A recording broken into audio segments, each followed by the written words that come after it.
Hello दोस्तों, स्वागत है आप सभी को फिर से एक बार हमारे यूट्यूब चैनल बिहारी प्लेटफॉर्म में। दोस्तों, मैंने आप सभी के लिए इंडियन इकोनॉमिक्स यानी कि भारतीय अर्थव्यवस्था के महत्वपूर्ण प्रश्न उत्तर लेकर आई हूँ, जो कि आप सभी के लिए बहुत ही महत्वपूर्ण होने वाला है। तो आप सभी हमारे वीडियो के अंत तक बने रहें, और अगर चैनल पर पहली बार हैं तो लाइक और सब्सक्राइब करें, और अपने दोस्तों में जो भी कॉम्पिटिटिव एग्ज़ाम की तैयारी कर रहे हैं उन तक शेयर करें। तो चलिए दोस्तों, प्रश्न नंबर 1 से हम देखते हैं। योजना आयोग द्वारा भारत को 2020 ईस्वी तक विकसित राष्ट्र बनाने के उद्देश्य से तैयार किया गया दृष्टिपत्र क्या था? इसका आंसर हो जाएगा इंडिया विजन 2020। इसका लक्ष्य था दोस्तों इंडिया विजन 2020 तक पूरे राष्ट्र बनने का विकसित कर देना है। प्रश्न नंबर 2, भारतीय रिजर्व बैंक की स्थापना कब की गई थी? इसका आंसर हो जाएगा 1 अप्रैल 1935 ईस्वी में भारतीय रिजर्व बैंक की स्थापना की गई थी। प्रश्न नंबर 3, भारत में पहली पंचवर्षीय योजना कब शुरू की गई थी? इसका आंसर हो जाएगा 1 अप्रैल 1951 ईस्वी में भारत में पहली बार पंचवर्षीय योजना की शुरुआत की गई थी। प्रश्न नंबर 4 देखते हैं दोस्तों। भारत में सबसे अधिक कृषि भूमि किस फसल के अंतर्गत आता है? इसका आंसर हो जाएगा चावल। और दोस्तों, चावल सबसे ज़्यादा किस देश में खेती होता है? अगर आप सभी को पता है तो कमेंट बॉक्स में जवाब दें।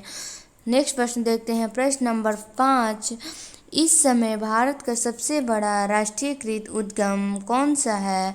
इसका उत्तर हो जाएगा दोस्तों भारतीय रेलवे, जो कि भारत का सबसे बड़ा राष्ट्रीयकृत उद्यम है। प्रश्न नंबर 6, राष्ट्रीय विकास परिषद का पदेन अध्यक्ष कौन होता है?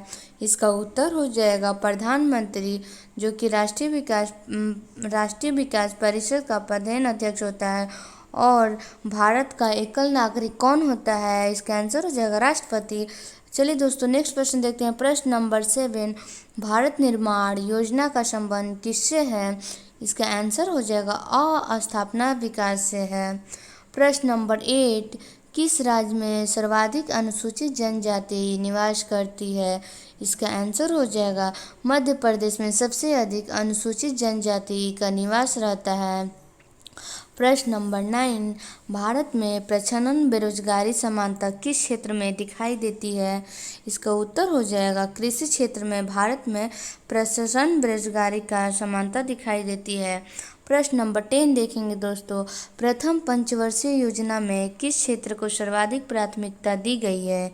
इसका उत्तर हो जाएगा कृषि क्षेत्र को प्रथम पंचवर्षीय योजना में सर्वाधिक या प्राथमिकता दी गई है। प्रश्न नंबर 11, अंत्योदय कार्यक्रम का मुख्य उद्देश्य क्या था? इसका उत्तर हो जाएगा गरीब में सबसे अधिक गरीबी की सहायता करना। प्रश्न नंबर 12, बुल एवं बियर शब्द किससे संबंधित होता है? इसका आंसर हो जाएगा शेयर बाजार से, जो कि बुल और बियर का मतलब शेयर मार्केट से संबंधित है। प्रश्न नंबर 13, भारतीय अर्थव्यवस्था के उदारीकरण का उद्गृत किसे कहा जाता है? इसका आंसर हो जाएगा डॉक्टर मनमोहन सिंह को। और डॉक्टर मनमोहन सिंह भारत के प्रधानमंत्री भी रह चुके हैं। प्रश्न नंबर 14, द्वितीय पंचवर्षीय योजना में किस क्षेत्र के विकास पर सर्वाधिक बल दिया गया है?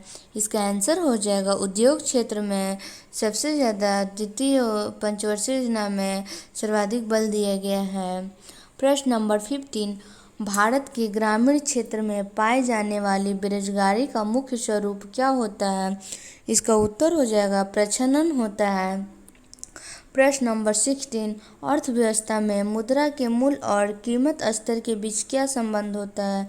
इसका आंसर हो जाएगा प्रतिलोम, जो कि अर्थव्यवस्था में मुद्रा और मूल्य की कीमत पर प्रतिलोम का बहुत ही इफेक्ट पड़ता है। प्रश्न नंबर 17, भारत की राष्ट्रीय आय में सर्वाधिक योगदान किस क्षेत्र का होता है? इसका आंसर हो जाएगा विनिर्माण क्षेत्र का होता है। प्रश्न नंबर 18, भारत अंडा के उत्पादन में विश्व में कौन सा स्थान पर है? इसका आंसर हो जाएगा तीसरा स्थान पर है। प्रश्न नंबर 19, ग्रामीण क्षेत्रों में गरीबी के आकलन हेतु किस सूचकांक को आधार माना गया है? इसका आंसर हो जाएगा कृषि श्रमिक के उपभोक्ताओं मूल्य सूचांक को। प्रश्न नंबर 20, भारत में कर्मचारियों के महंगाई भत्ते निर्धारित करने का आधार क्या है? इसका उत्तर हो जाएगा उपभोक्ता का मूल्य सूचांक। प्रश्न नंबर 21, बजट घाटा का क्या अर्थ होता है?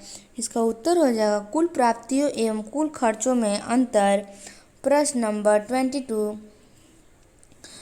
भुगतान संतुलन के विपरीत होने की दशा में कौन सा कदम स्थिति सुधारने में सहायक होता है? इसका आंसर हो जाएगा अवमूल्यन।